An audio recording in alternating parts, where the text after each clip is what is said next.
T1, leg one. Whoa. Whoa. There's What the hell did I balloons. just do? What the frick? I know. I was like, I'm like, why what the balloons? hell? I did not. I literally just held two or whatever and It must be like, maybe that like detects something and it just was like balloons. balloons. That was awesome. Two. It was weird.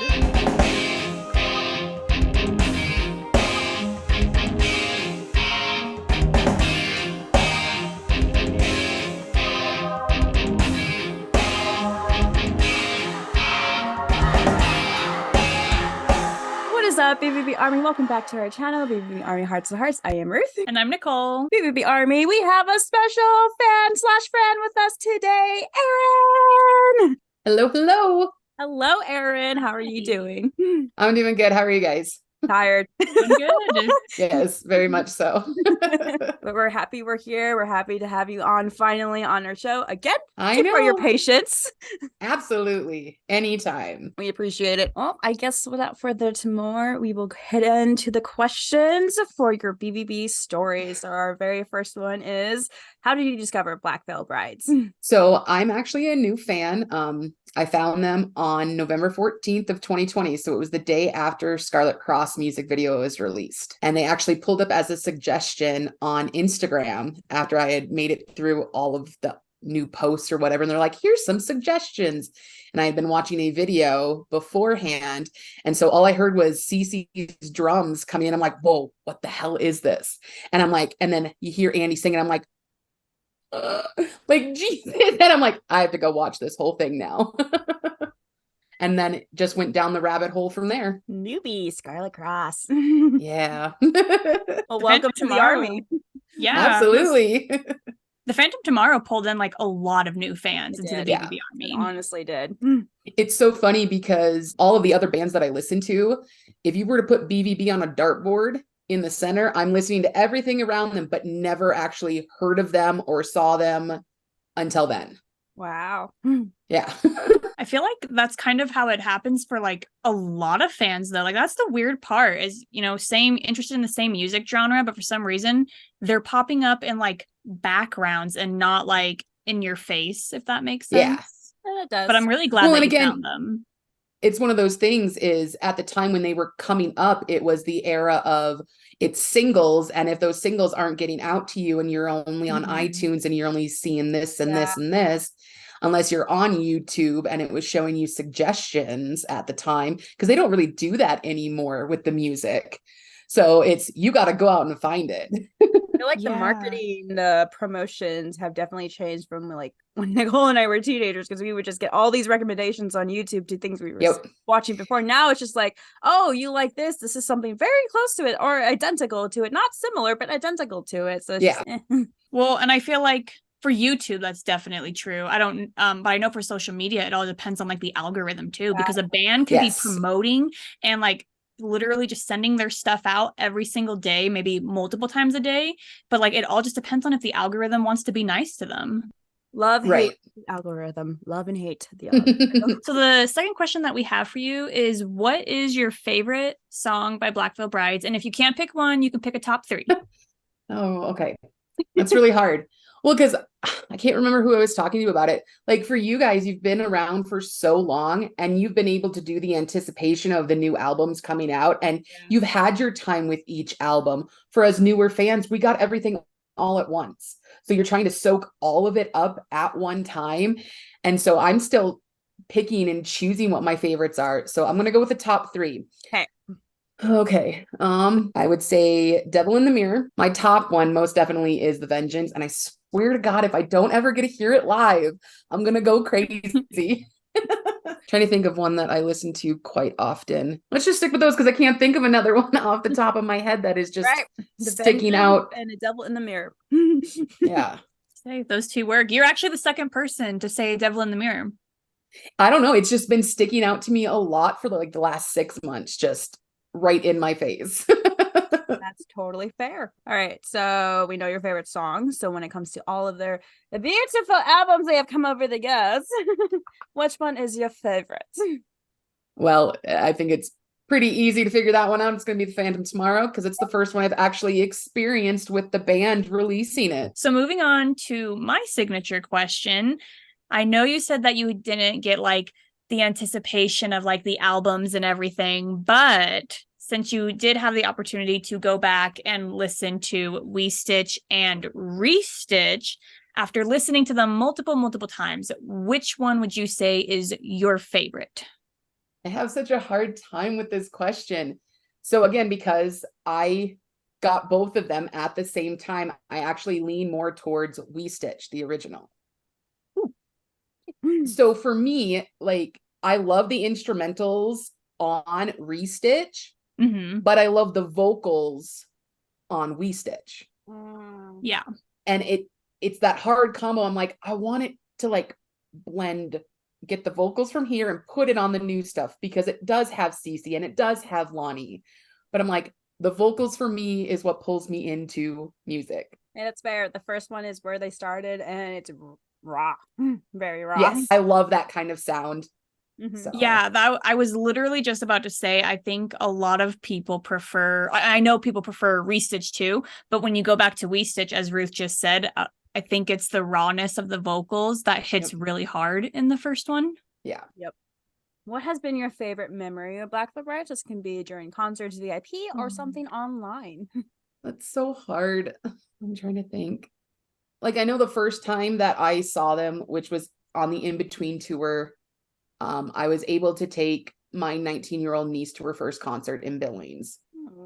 And then 3 days later, we went to the Boise and I was able to surprise her with VIP. And so that was awesome in itself. But then another memory is, again, in Spokane. You guys had already gone through and I was just like, okay, they're gone. And now it's my turn. And I'm ridiculously nervous. Like, I felt the butterflies in my stomach just go boom to the bottom. And I'm like, and I have to speak to them now. Crap. And I beelined it to Jake and I was telling him I loved how his jacket had turned out that Corey had done for him. And then I beelined it past Jinx and Andy. Like, I could not make eye contact. That's how nervous I was.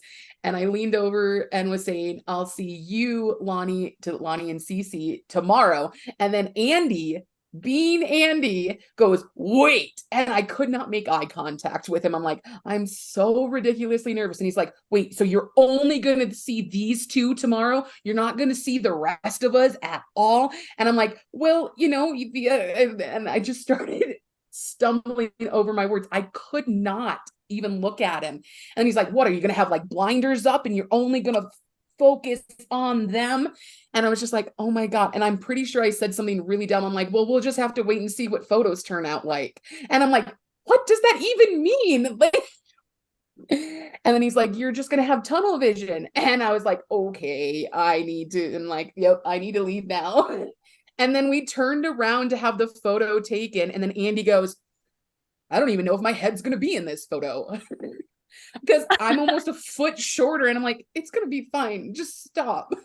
And then, I looked at my photo and I'm like, I look like a little old granny. I'm like, good Christ on a cracker.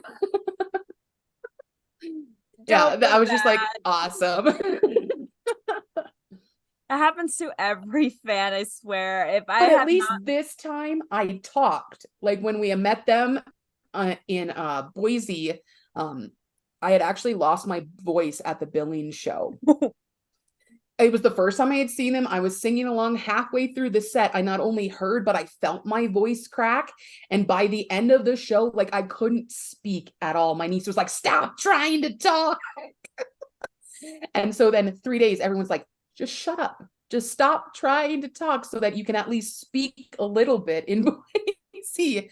And so, yeah, we walked up in Boise, stood there, and then they had us turn around, and then they walked up, and it was just like this gust of air behind us. I didn't say a word. I couldn't. I'm like, I'm smiling behind the mask. Thank God for the mask hiding the petrified look on my face. They had said something about my niece and I's hair, and we just kind of went, sure. And all I could think, because I had just dyed my hair electric blue, was Andy's tall enough to see my scalp. I'm like, oh dear God, the smurfing that he's seeing right now. My scalp is blue. Like, and they never said anything, but that's where my brain went. I'm like, yeah, cool. I just met these guys, but that's all I'm thinking about. Yep. I will never go blue again, ever. I think we've been in your shoes for sure when it comes to VIP, especially our first one. Gosh, my first one was awful. Really? That was awful. Well, I think it's safe to say, though, no matter how many times you meet them, though, those butterflies are always there. They will like never go when away. even just me going with Ruth, I literally I could not breathe. I was sweating. I was like, oh my God. I was like, why do I feel like this? But then like as soon as it was over, completely calm. I was like, yep, we did it. I mean, I feel like, oh yeah, it's always the butterflies. And even with when we were together and did it, I was like, butterflies. Like I felt bad.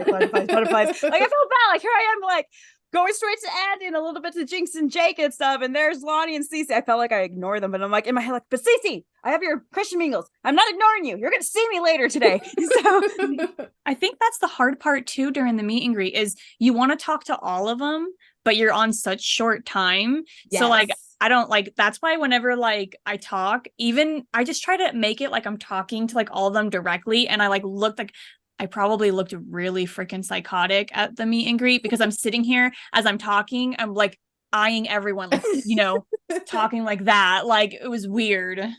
You guys were so adorable. I just could see your heads bobbing along as you were talking to them. And I'm like, I wish I could hear what they were saying.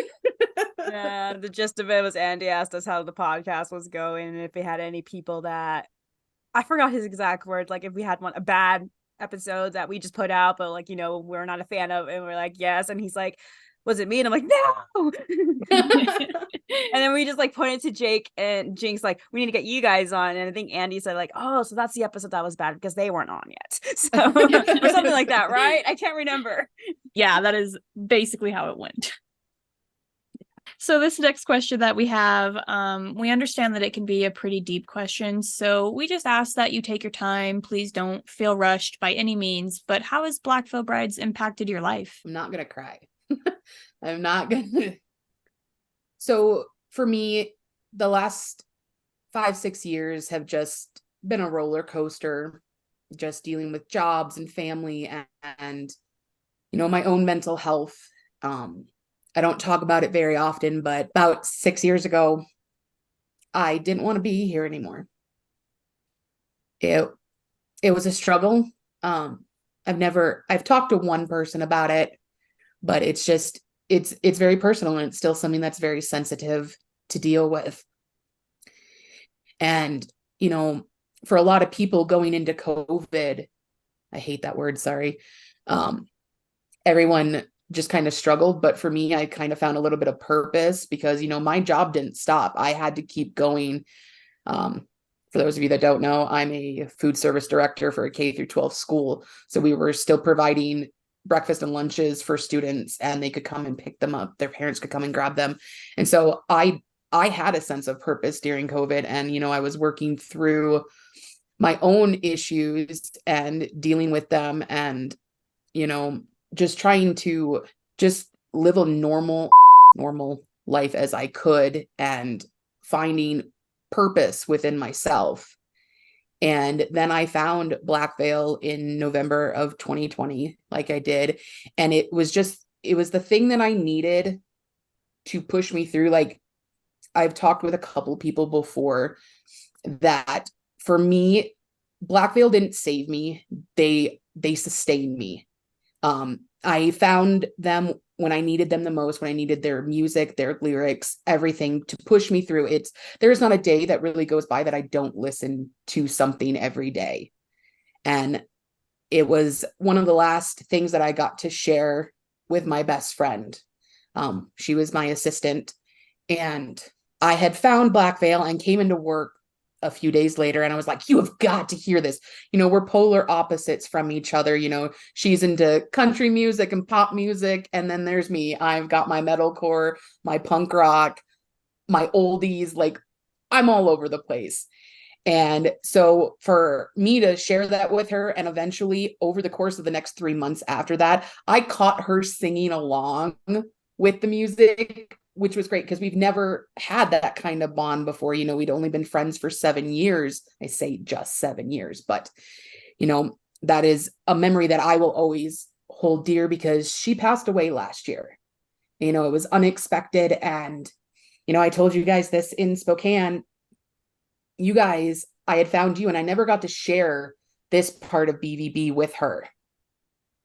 The friendships that I was making online and the connections I was making within the Army. And, you know, she was happy that I was doing it. Like we were talking while she was sick, but losing her was so hard. And, you know, every day it's rough. But the nice thing was that you guys were together on the one episode where you guys were in Colorado and you guys made me laugh for the first time. I had said 3 weeks. I went back and looked. It had only been a week. So for me to laugh within a week, like I felt horrible for laughing and being happy. But at the same time, like you guys became a staple in my life after she passed. So you guys have had a huge impact on me. So you guys should be proud of what you guys are doing. You're bringing people together. And I will always say that about you both. So be very proud of that. Sorry, I'm trying so hard not to cry right now. I know, like they're welling up and I'm like, I don't want to make you guys cry, but like you two mean so much to me. And I know you mean so much to so many other people within the Army. Again, that is something so to be so proud of. And so keep doing what you're doing. Nicole, I'm sorry. I think we can both say that we are so grateful that we actually met you in person at the Spokane show. Like when I found out, like I think it was through Twitter. I don't even know when it was through Instagram or Twitter that you were planning to come over to the Spokane show. Like, what? Nicole too. And so it's just like this kind of fun thing to look forward to. Like she's gonna be there. We've been talking to her online. We get to finally meet her in person, which was amazing to finally meet you in person and just hear you and see you physically in person. Like I felt so awkward because I'm like, okay, I talk sometimes, but then when I'm nervous, I'm so stuck in my head and I'm like, am I actually talking to them? Did I talk to them? Were they actually there? Okay. I 100% feel you on that because I'm always stuck in my head. I'm always nervous. And I'm sorry. I feel like I'm just so like speechless right now because, you know, everything that you had said, it really does mean a lot to both Ruth and I. And I think like for me, I don't know, like it really warms my heart that you did say that. Honestly, because you were on the path where we have our down days and we think like, yeah, there had been times where I think I vented to Nicole. It's just like, we're just two normal people who love doing this podcast. And we just, for me personally, I just like, are we actually making an impact with people listening? I mean, I know Chris Biersack always praises us when we do this and stuff and watches our episodes and like, he's our #1 supporter and stuff. So, and I'm just here like, what about these other fans or other people who watch? I'm like, are they just watching just because, or do they enjoy coming, or like really that impactful? I don't know. It's just like these ongoing questions. So for you, Erin, to tell us that, like when you told us in Spokane and now telling us that we make these relationships, we connect the Army together, bring them closer to meet other new people. It's honestly just really reassuring because I did not know what was going to happen to this podcast from the start. Did not expect to where the guests we've had, like Cece and Andy and Lonnie, and like Andy was a big one. So it's just like very definitely reassurance. I can't thank you enough for those words. And also I'm happy that our beautiful makeup skills made you laugh. So and to just have a constant supporter such as yourself is amazing. And I also just want to say that I'm also really happy that you found Blackfoot Brides at the perfect time when you did. It's been amazing. Like, again, I have made so many connections with people, but it's been through what you both are doing on your podcast. Like, I wouldn't know anybody else. Like, I would not have had the opportunity to meet up with Jerry Lynn in Seattle and go and be dorks and go to Forks. I mean, she hates that I say that, but I'm like, it was so much fun. It looked like you guys had fun. Next question is, when it comes to tattoos, do you have any or no? I do have one, but it is not BVB related. Okay. Do you ever plan or ever see yourself getting a BVB related tattoo? Oh, yes. I've had 2 that I've had commissioned from Cassidy. So yes. All right. So I actually pulled them out because I'm like, I know this question is being asked. Yay, we get to see them. I was about to say, are you going to gatekeep them until they're done? Or oh no, they're done. I've had them for a while now. I can't remember if she posted them on yet. She did. Okay. Oh, She did. Okay. So the first one again, the Vengeance. I mean, I have always been a fan of Phoenixes and the concept of rising from the ashes. But again, I've always loved the idea that I never view myself as like a happy-go-lucky person, even though everyone's like, oh, there's time. And I'm like, no, you don't know. There is a darkness in me that you don't see. Like, so all hail the Dark Phoenix. I mean, that is absolutely amazing. And then I wanted to incorporate, I don't know if you guys have ever seen these rings before. They're Claddagh rings. They're Irish. That's cool. And so I always wanted a tattoo with that included, but I'm like, how can I do this? And it came to me one day and I messaged Cassidy with all the ideas. And I'm like, I want to incorporate a Phoenix. I want to incorporate the concept of the Claddagh ring in there, but I'm like, I want to include BVB. Like, how can I get this all together? And then I randomly searched BVB and then a heart, and it pulled up their Heart of Fire rib cage one. And so I had her draw it. Oh yeah. That is badass. Beautiful. So, I mean, I eventually want it as a sleeve on this arm. Yeah. And I want it to do it in color. So there's going to be more to it. Yeah. But then again, Phoenix came from Harry Potter. Fox, Chipper secrets. And so eventually, like down here, I want to get my wand that I was assigned through Pottermore on here, and it says Expecto Patronum, and then it'll be blue. And then what the color does with the Phoenix is I want it to like relight it up, so it rising from the ashes. So the color is coming back in, but the tips of the wings and everything on the edges are still black. Oh, that's gonna be cool. I love the fact. It's just finding the right artist to do it. Yeah. And then the other one I had her draw was, I've always wanted to have an arrow, but I never wanted it to be like a normal, because arrows have to be so perfect. Yeah. But nothing in this life is perfect. So I wanted the arrow itself, the inner part of the arrow, to be like gnarled branches. Okay. Because we all have those moments in our lives where it's not perfect. And, you know, we go through those patches of roughness. And sorry, my phone is blowing up. One of my favorite songs off the Phantom Tomorrow, and my favorite lyric, and Ruth, you're going to know it perfectly. You have it tattooed on your body already. Hold on to hope. Take back your soul. And then also incorporating the first song that I heard off of Andy's solo album, which was Stay Alive. Oh. So stay alive through the good times, stay alive through the bad. And so I had Cassidy incorporate that in an infinity symbol and the arrows shooting through it. And then I'm also an Alkaline Trio fan. So I just couldn't figure out what we wanted in here. I'm like, it's going to end up being so tiny. Is it even worth doing anything in there? And because of mental health awareness, I want that there because it'll be going over my arm. And yeah, very sentimental. I'm someone who's very particular about what I'm going to do. It took me 8 years to decide on the one that I have, and it's taking me years to decide what else to get. Because I'm like, it's going to be on my body forever. Ever.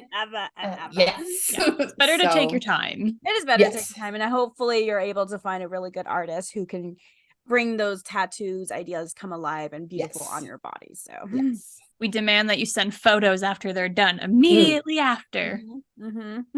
So moving on to concerts. How many Black Veil Bride concerts have you been to in total, and which tours were they? So I have been to 6 Black Veil Bride shows. Okay. All of them have been in the last 3 years. So I had two shows. I had 2 shows on the in-between tour. Okay. I had TOT leg 1 in Boise, and then I had TOT 3 in Portland. So that originally wasn't supposed to happen. I had tickets to When We Were Young. festival. Right. And I was supposed to have my jacket experience with Jake, Jinx, and then the pics with Lonnie in Vegas, but my show got canceled. Literally. Ugh. I'm still a little salty about it, but I understand, but so much effort. Literally. So I had canceled and asked for refunds on it and had to wait until I had gotten the money back from my concert ticket for the festival before I could book. And I'm like, you know what? Screw this. I'm going to Portland. And I'm glad I did. I was able to meet my friend Pix. She goes by the Devil's Devour. She met up with me in line. So that was my first experience actually meeting up with people within the Army, and we had a blast. And then I had the vest experience with Jake, Jinx, and Lonnie. And then again, tongue-tied talking to them, ridiculously tongue-tied.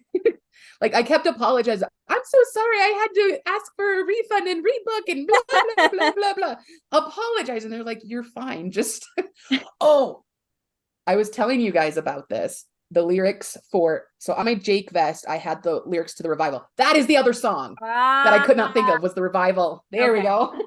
But I was telling you guys that Jake told me that the lyrics that are written out on Spotify, that are written out on the guys' page when they release the lyrics, are wrong. So it sounds like Andy's saying giving into the shadow side. Jake said, no, that's wrong. It should be give into your shadow side. And I'm like, after a month of listening to it the way it was, I'm like, I can't sing it the way it's supposed to be. Yeah, you can't unhear it. Yeah, you're like, it's going to be like this forever. Nice. But I'm like, everyone else can stress out about this now too. Yeah, thanks. Thank you, Erin. You're welcome. But then I had Spokane and Seattle. So whatever BVB, VVDD tour 2023. Those are my tours. And then I did do my first thing that I ever had was the Alive and Burning 2 virtual, but it wasn't in person. Yeah. I remember I did that too. So when it comes to their war paint that they wore on their early eras, which one is your favorite? Again, it's so foreign to me because I wasn't in at that time, but I would say I like Jake's. But then I also like the white stripe that Andy has for the Prophet. Wretched and Divine, yeah.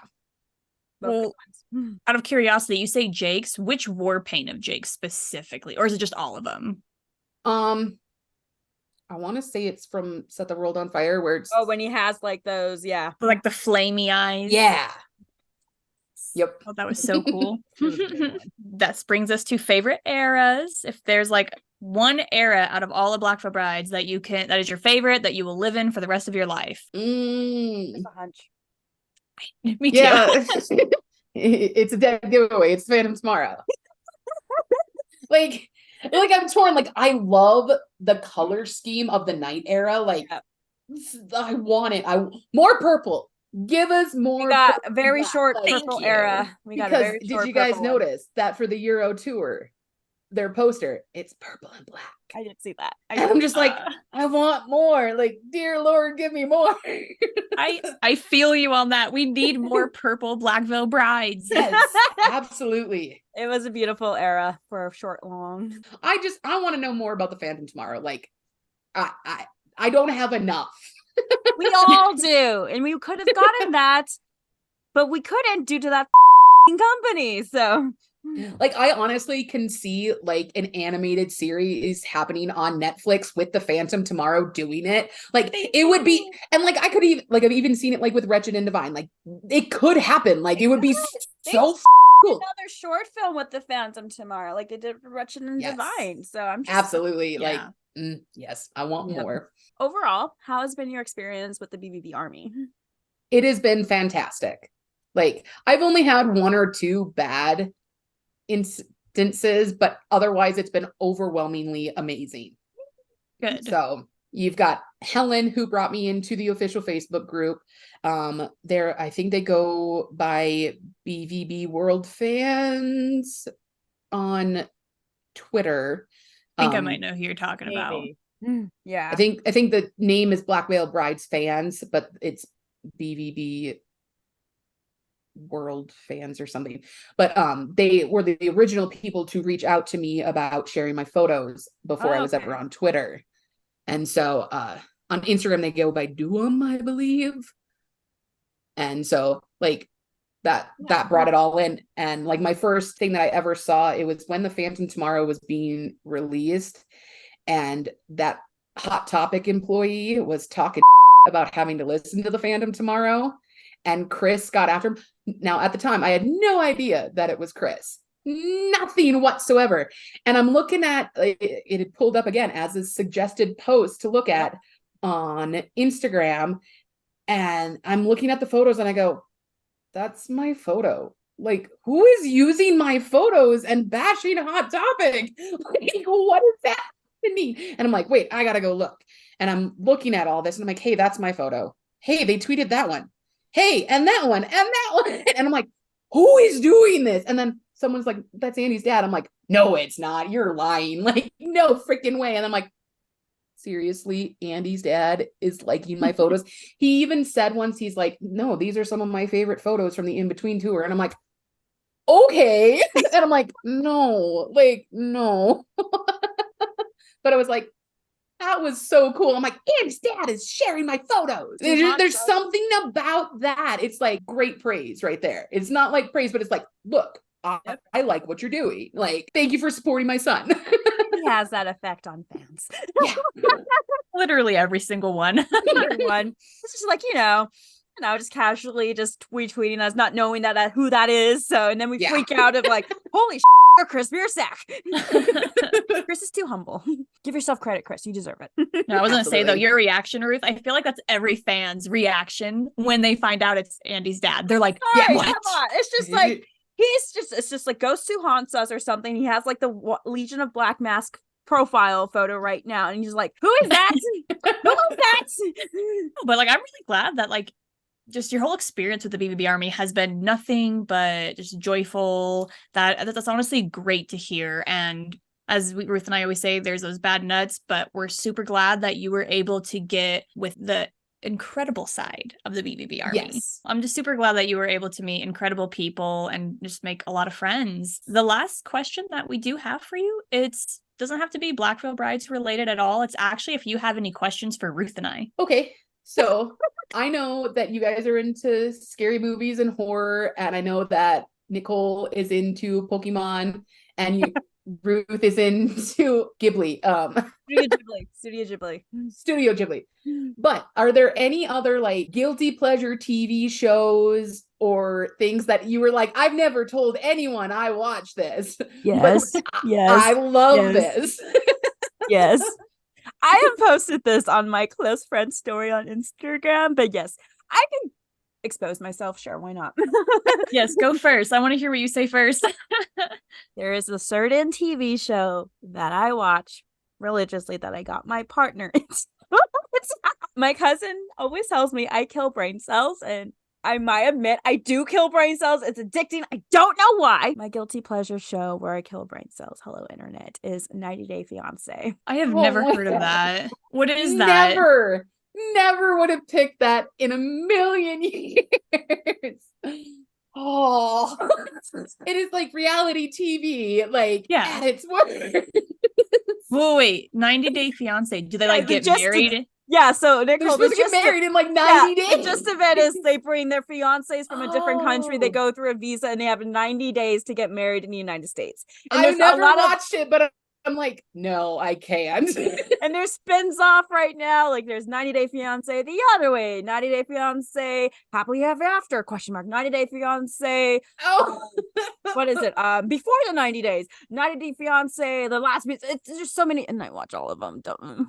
All right, Nicole, your turn. Make me feel better.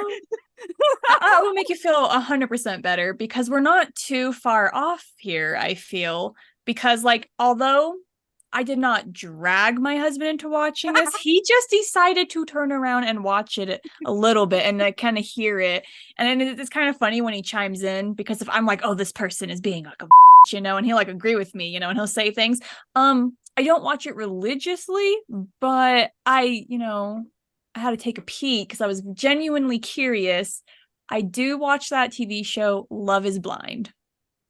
There's 2 seasons of it. Huh? I got bored. Oh, really? I've seen them all because I just find it so interesting because I'm like, is love really blind? Are they really like, and just after watching every season, I just know who's going to work out and who's not. And you can just tell who's there to be on TV. And like, it's so interesting. And I can't stop myself. Someone help me. You're talking to someone who watches 90 Day Fiancé religiously. I can't help you. I can't help you. That just made my day. Like, my guilty pleasure show is, so in the 90s, a movie had come out. It was called Strictly Ballroom. And I was obsessed with it. It was about these Australian people, and one of them was a professional ballroom dancer. Okay. And then the girl wanted to do it. And it was the goofiest movie, like horrible, like not a great movie at all, but it is like my favorite movie in the world. So I am obsessed with Dancing with the Stars. Like, it is such a guilty pleasure. I'm like, it is the most beautiful thing to watch people dance. And I'm just like, I could just sit here forever and just watch them. Like, all right, BVB Army, we are here with our fan shout out. And today's fan shout out goes to B Priest on Twitter. Her handle name is Hold On to Hope 333. And it turns out Erin knows this person. she's awesome. She's so friendly and just one of the sweetest people I've had the chance to interact with on Twitter. So awesome. Seems very supportive. Like, is she like new on Twitter? Because I haven't seen her until like recently. So I'm just like, hi. She's been for a while. Okay. So, and I want to say she's newer to the fandom as well. Okay. Well, from what I could see, like, she seems like such a sweetheart, and like I didn't know that she purchased stickers from my shop, so thank you for purchasing stickers. I still have Halloween stickers out there, but like, she just seems wonderful. Like, she's very dedicated, very passionate about BVB. Shout out goes to her. She seems like a lovely fan and stuff. So I hope you're doing amazing and stuff, and hopefully one day we might get you on this episode or anything else on this show. So shout out goes to you, ma'am. First off, Erin, just thank you so much for being patient and coming on our show and just being very open about your BVB story. We deeply, really do appreciate it. So thank you so much. And honestly, thank you so much for the support, not only for us, but other fans too. Like, you give support to a lot of fans with their side projects, like Radioactive for one, and just like everything else. Like, honestly, you do so much, and I cannot thank you enough, honestly. So just thank you. I'm happy to do it.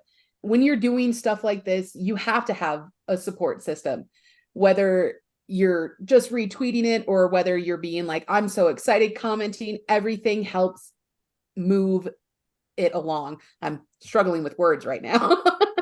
But yeah, I love showing people the support when they're pursuing their dreams and pursuing things that they're passionate about.